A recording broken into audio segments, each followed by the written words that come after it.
오늘은 6월절 얘기를 드리려고 합니다. 6월절의 핵심은 하나님 앞에서, 하나님 안에서, 혹은 말씀으로 인해서 너희가 먹고 마시라입니다. 이게 얼마나 당연하면서도 어려운 건지 모르겠습니다. 먹고 사는 거에 힘들어하는 요즘 시대에 특히나 되게 괴로워하는 분들에게 도움을 요청하러 오신 분들, 혹은 기도 요청을 하시는 분들에게 예수님이 답입니다. 그러면 먹고 사는데 문제가 없습니다. 그것을 말하기가 굉장히 어렵습니다. 왜냐하면 너무 뜬구름 잡는 얘기이기 때문에 그렇습니다.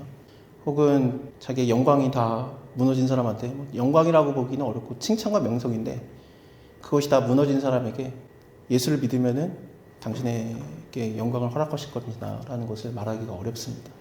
지금 당장의 보호가 필요한 죽을 것 같은 사람에게 하나님 예수 그리스도가 당신의 보호자입니다. 예수님을 믿으면 됩니다 라는 게 너무 말도 안 되는 뜬구름 잡는 같은 얘기여서 우리가 얘기하기가 어렵습니다. 다른 얘기를 말해주고 싶어 하죠. 이렇게 되면 먹고 살 수 있습니다. 방법이 하나님께서 주신 비밀 이러면서 얘기하고 싶죠. 이렇게 하면 하나님께 보호를 받습니다 라고 얘기하고 싶고, 이렇게 하면 당신이 성공하고 높아지고 칭찬과 명성이 옵니다 라고 얘기를 하고 싶지만 놀랍게도 성경에서 말하는 것은 그런 비법이 있지 않은 것 같습니다. 여러분들이 성경을 볼 때 아담의 얘기, 아담과 여자가 죄를 짓고 떠날 때 이름이 하와로 바뀌는데 원래 죄 짓기 전에는 이름이 여자였습니다. 너가 남자에게서 취하였은즉 여자라고 칭하리라 하면서 여성이 아니라 여자라는 것이 이름 자체였는데, 그 아담과 여자가 모든 것을 잃게 되는 것이 하나님 말씀을 떠났기 때문에 그랬습니다.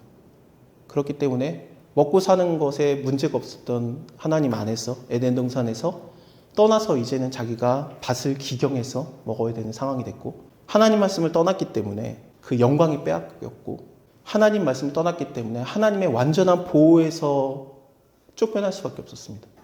그거를 우리가 믿습니다. 아담과 여자가 하나님 말씀을 떠나서 먹고 사는 문제가 생겼고 영광도 사라졌고 보호도 떠났다라고 믿고 있습니다. 그럼 반대로 생각하면 하나님 말씀을 지키면 먹고 사는 문제가 해결되고 보호를 받고 영광도 얻는다라고 믿어야 되는데 이건 우리가 안 믿어집니다. 예수 그리스도께서 광야에 내어 쫓겨서 사단에게 시험을 받을 때 이걸로 시험을 받습니다. 너가 먹고 사는 거 하나님 말씀 쫓아봤자 40일 금식하고 있네. 내 말을 쫓아. 너 충분히 빵으로 만들 수 있잖아. 돌을 빵으로 만들어 먹어. 그럼 네 먹고 사는 거 문제 없다. 하나님 말씀을 쫓을 것인가? 사단의 말을 쫓을 것인가? 되는 거죠. 그래서 사람이 떡으로만 살 것이 아니고 하나님의 입에서 나오는 모든 말씀을 살 것이라 그러면서 하나님 말씀대로 사는 것이 먹고 사는 것을 해결한다라고 예수님 시험을 받으신 겁니다. 그 다음에 영광 문제. 나한테 절해. 나 다 준다. 내 영광 갖고 있어. 그 아담한테 뺏은 영광인데 그거 내가 다 줄게. 뭐 십자가 치고 다 뺏기고 수치당하고 그러냐. 내 말 들어보면 한 번에 다 준다. 절하라가 절하는 것도 아니에요 사실은. 그냥 나에게 한번 순종해라 그거죠. 나에게 그냥 순종해서 끝낼래. 어차피 영광 얻으러 온 거 아니야. 아담에게 뺏긴 영광 다시 찾으려고 온 거 아니야. 죽게 뭐 하나님의 아들인데 괴롭냐. 그 수치와 그런 걸 당하냐. 나의 수치, 나의 버려짐, 이 땅에서의 완전히 무너짐을 해결하는 것은 하나님께만 순종함이라고 예수님께서 절대 안 무너집니다.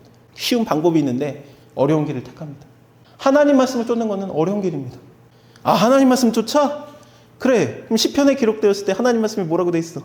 뛰어내려라. 천사가 너의 발을 받쳐서 상하지 않게 하시리라. 너를 보호하는 거 하나님이 널 보호해? 근데 왜 광야에 있어? 왜 얼마든지 해함을 당할 수 있는 이곳에 있어? 내가 너 안 건드리면 보호받는 거 아니야? 뛰어내려. 그리고 너 어차피 힘 있잖아. 하나님 말씀이 그렇게 돼 있네. 해봐. 주너의 하나님을 시험하지 말라. 예수님이 뛰어내리지 않으신 것은 뛰어내려도 되지 않냐. 성경 말씀에 뛰어내리면 이게 뭐 보호하시려 이게 있으니까. 그거 실제로 일어나요. 왜냐하면 누가복음에서 예수님이 시험을 당하시는데 4장에서 같은 장에서 그거 시험 끝나자마자 회당에서 첫 설교를 하신 다음에 사람들이 예수님을 밀쳐 죽이려고 하거든요. 근데 거기를 지나가시면서 떨어져 죽을 뻔한 걸 하나님 구하는 장면이 바로 나옵니다. 그래서 하나님이 구하는 거지 내가 시험하는 게 아닌 거예요. 예수님께서 그 시험을 당하셨습니다. 인간의 대표로서. 생각해보니까 예수님께서 하나님 말씀에 순종해서 먹고 사는 문제 해결하는 거, 영광 회복하는 거, 보호받는 거를 해결한 거예요. 예수님이 시험 당한 건 알겠어. 근데 나는 싫은 거예요. 나는 먹고 사는 거 문제 있을 때 하나님 말씀에 순종하시고 하나님의 뜻에 거하세요. 하나님 안에 거하세요. 그러면 먹고 사는 거 책임지십니다. 마음에 안 들어. 아니, 기도를 해서 응답을 받아가지고 저한테 무슨 획기적인 아이템을 내놓으시라고요. 내가 사업하게. 음식점을 낼 거니까 어떤 그 요리 방법을 하나님한테 기도해서 받으시라고요. 아니, 주의 말씀에 순종하면은 하나님 먹고 사는 거, 아니, 안 믿어져. 아담과 여자가 그것 때문에 뺏긴 거는 믿으시죠? 그건 믿어. 근데 받는 방법은 다른 거 아니야? 예수님도 말씀에 순종해서 받으셨어요. 그건 예수님이고 나는 아니야. 당신도 그리스도인이잖아요. 당신도 예수 닮은 거 아닙니까? 나 안 닮았어. 좀 다른 것 같아. 다른 방법을 요구합니다. 하나님께. 다시 돌아오겠습니다.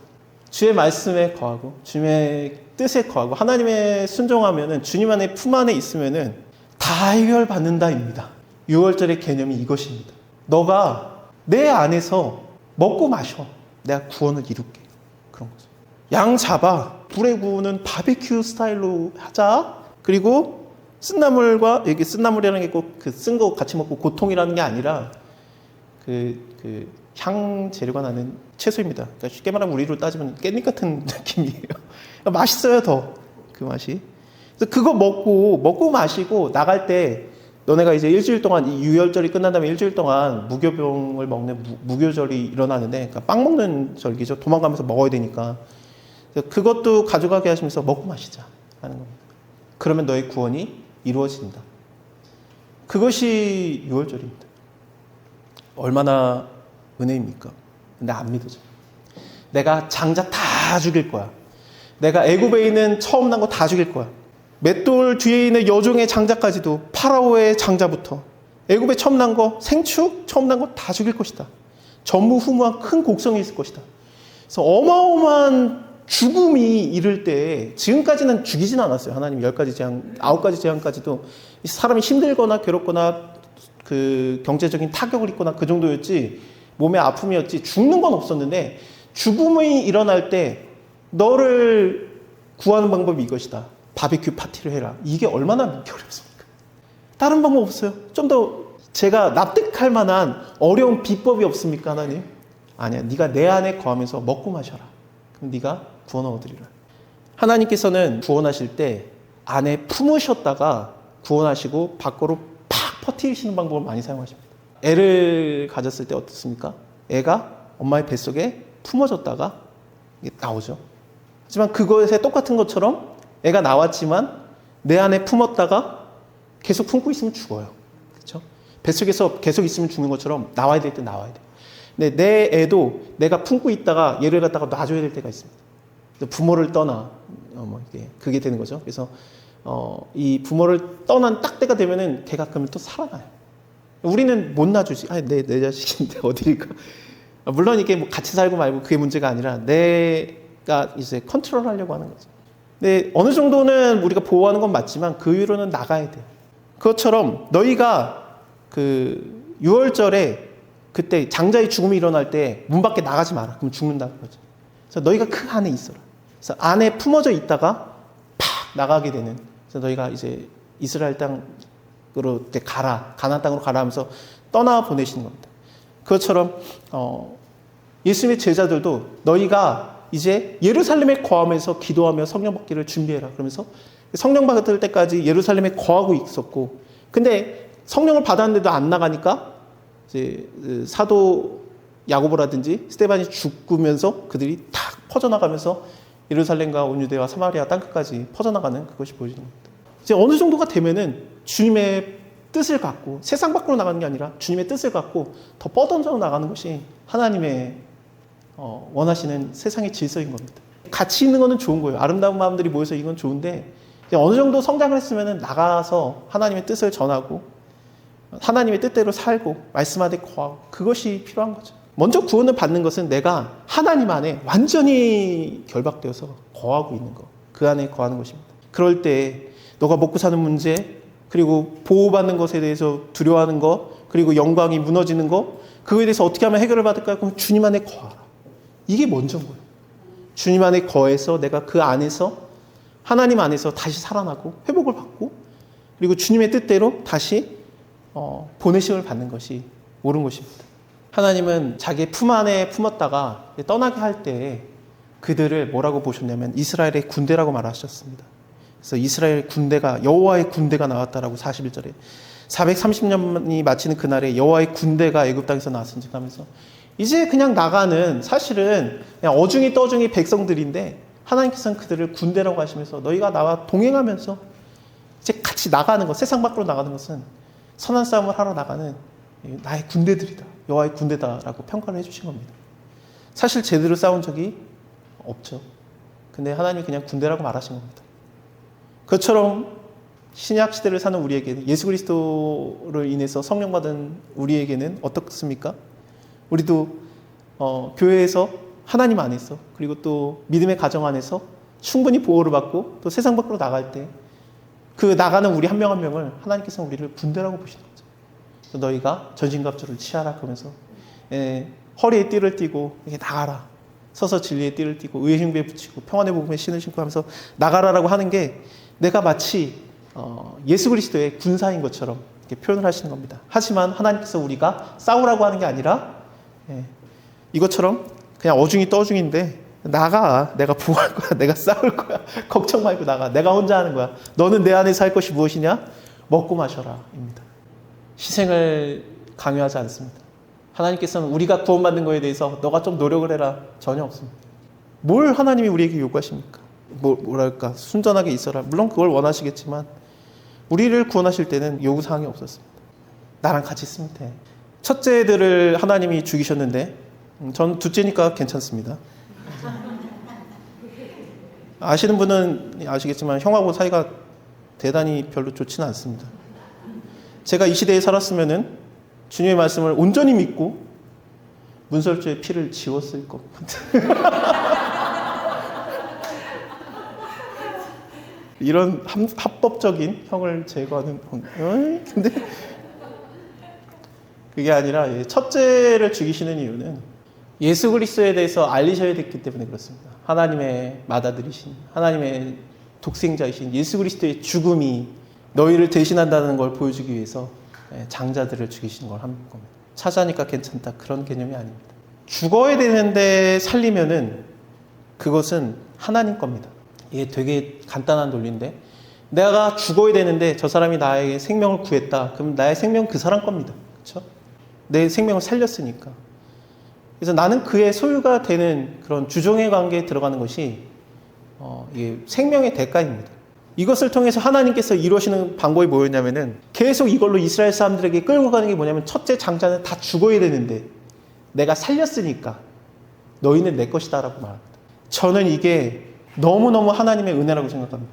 죽어야 되는 존재인데 살렸으니까 하나님 소유가 되는 겁니다. 내가 어떻게 하면 하나님의 소유, 하나님의 백성, 하나님의 자녀가 됩니까? 죽어야 되는데 살리면 됩니다. 하나님께서. 놀랍게도 우리는 모두 죽어야 되는 죄인입니다. 거기서 벗어날 존재가 없습니다. 율법에 보여주는 커다란 이득은 그것입니다. 너는 죄인이니까 죽어야 된다를 율법은 정확하게 가르쳐줍니다. 너희가 죄인이니까 정령 죽으리라. 맞습니다. 죽어야 됩니다. 나는 죄인입니다. 진짜 죽어야 되는 게 맞습니다. 그래서 죽어야 되는데 하나님이 나를 살리셨네요. 그러니까 저는 하나님의 소유고 하나님의 백성이고 하나님 것입니다. 라고 하는 것이 성경의 가르침입니다. 저의 죄에 대해서 고민을 해봤습니다. 얼마나 많은지 모릅니다.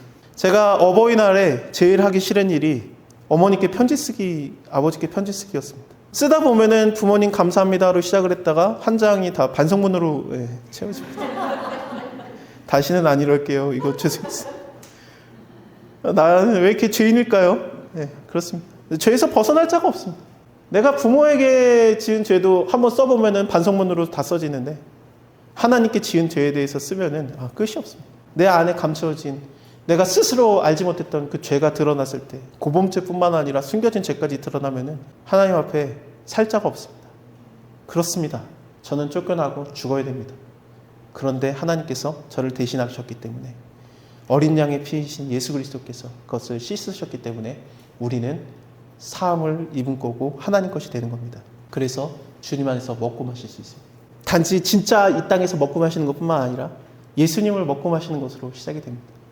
너희가 내 살을 먹어라, 내 피를 마셔라. 그러면서 우리가 주님을 먹고 마심으로써 이제 그 안에서 하나님과 품 안에서 같이 있으면서 있다가 세상 밖으로 보내심을 받아서도 주님을 먹고 마시면서 무교절처럼 이렇게 떡을 갖고 가거든요.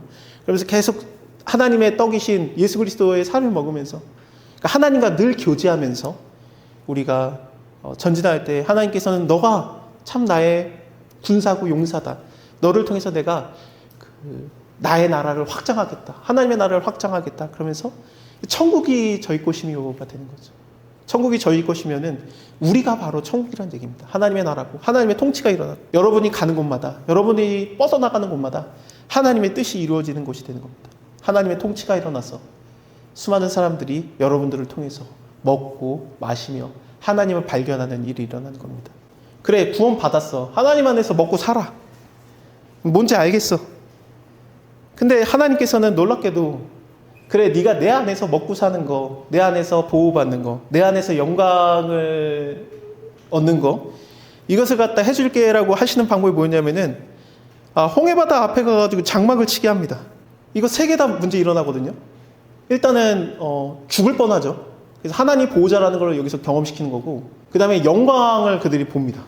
홍해바다가 건너가는 영광을 보니까 파라오의 군대가 무너지는, 건너가서 먹고 사는 거, 바로 만나 메추라기라든지 그리고 또 반석에서 흘러오는 물까지 그걸 다 하시니까 이거를 그대로 하나님이 이루어 가시는 겁니다. 내 안에 있으면은 그러는 만사형통 내가 하는 일이 잘 되나, 뭔가 또 건강해지나, 그게 아니라 진짜 벼랑 끝에 몰리는 거예요. 벼랑 끝. 하나님 말씀대로 순종하면 좋은 일이 일어날 줄 알았는데 안 좋습니다. 하나님 말씀대로 했더니 손해보고 비웃음 당하고 인격모독 당한 적이 허다하지 않습니까? 예수님도 그랬는데 우리도 마찬가지입니다. 이걸 또 하나님이 시켰어요. 가다가 바닷가에 있어. 거기 바알스본 맞은편 바닷가에 장막을 쳐라. 그래가지고 장막을 치고 기다려요. 파라오의 군대가 쫓아오기를. 그러니까 파라오가 그제서야 마음을 강팍하게 하고, 야, 이거 어떻게 된 거야, 우리가? 야, 쫓아가서 죽여야 되지 않겠냐 그랬더니 하나님이 내가 파라오의 마음을 강팍하게 한 거, 이거 파라오가 그들을 뒤쫓게 할 것이다. 내가 그와 그 온 군대를 인해서 영광을 얻어서 애굽 사람으로 나를 여호와인 줄 알게 하리라. 하나님의 영광을 드러내는 것이 파라오의 군대가 박살이 나는 거였어요. 그래, 영광, 하나님의 뜻의 말씀에 순종하는 거, 파라오의 군대가 박살나는데 전제 조건이 뭡니까? 파라오의 군대가 나를 죽이러 쫓아와야 돼요. 와, 하나님 뜻을 쫓는 건 이런 겁니까? 내가 하나님 말씀에 순종하면 위험이 사라질 줄 알았더니 보통 군대가 아니라 파라오의 군대가 직접 와서 나를 죽이려고 따라옵니까? 그걸 또 하나님이 시켰어요. 설계한 게 하나님이야. 거기서 기다리고 있어. 몰랐던 게 아니에요, 하나님이. 내가 그렇게 한 거야. 그래서 하나님이 파라오의 군대를 일으켜서 쫓아가게 한 겁니다. 그러니까 이스라엘 사람들이 뒤집어졌습니다. 이게 뭐야? 왜 우리를 여기서 죽게 하려고 왜 우리를 나오게 했어? 그러면서 난리가 났습니다.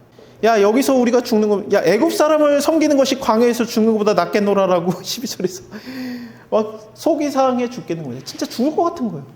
그랬더니 너희는 두려워 말고 가만히 서서 여호와께서 너희를 구원하시는 것을 좀 봐라. 하나님이 구원하시는 것을 보여주시는데 하나님의 스타일이 아까 되게 비슷하다고 얘기했죠.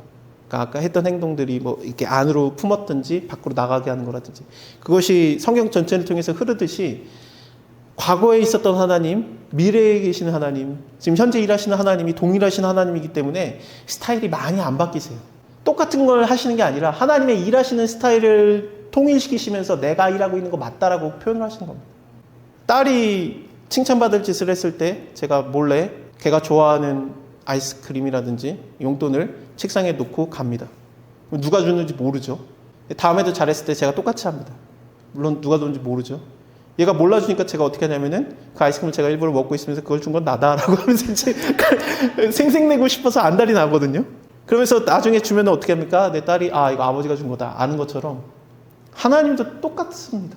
내가 여호와인 줄 알리라. 하나님이 자기가 한 거 드러내고 싶어서 이제 자기가 하신 일에 대해서 감춰지는 걸 싫어하십니다.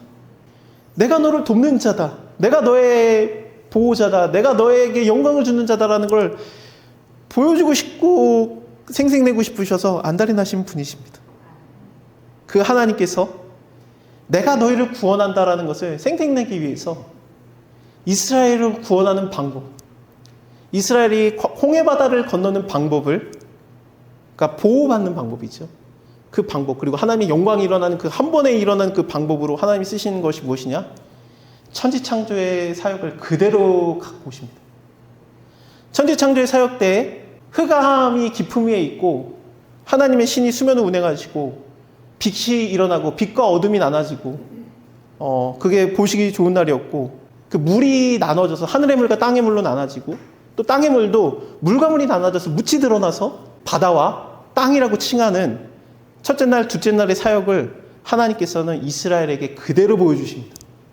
19절부터 이스라엘 진 앞에 행하던 하나님의 사자가 옮겨서 그 뒤로 행하여 구름 기둥도 앞에 그 뒤로 옮겨서 애굽 진과 이스라엘 진 사이의 선이에서 이스라엘과 애굽을 이렇게 나누십니다. 빛과 어둠을 나누는 것처럼. 진짜 그런가? 저편에는 구름과 흑암이 있고 어둠이 있고 이곳에는 밤인데 광명함으로 빛과 어둠으로 나누심이 보시기 좋았더라를 이루십니다.